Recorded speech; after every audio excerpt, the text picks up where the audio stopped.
počkaj, inštrumenty nesmiem vidieť. No dobre, nejaký úvod. Ako servisná firma PC Express ide napaľovať CDčka. Teda máme tu nejaké CDčko, je čisté.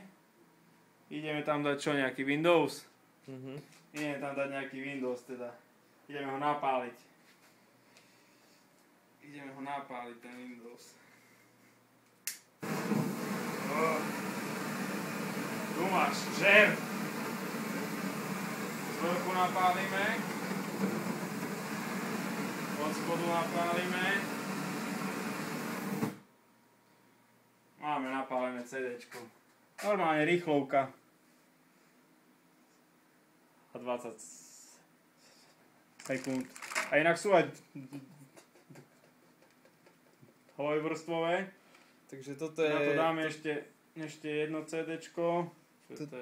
Toto je v súčasnosti najrýchlejšia nápalovačka na trhu na dvojvrstvové DVDčka. Dvojvrstvové DVDčka. Urob proste obraz na mňa, ako sa idem do toho vrhnúť.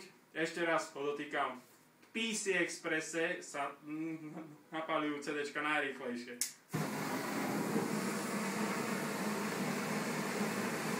Ono, musíte mať v tom určitý styl aj odvahu. Trošku. Aha. A máme krásne napálené CDčko. Ešte buble. Ktoré normálne ožilo pri tom pálení. Ešte buble. Au. Ožilo. Ono je dvojvrstvové. Vidíte, jedna vrstva, dve vrstvy. Necháme ho ochladiť. A je to tam.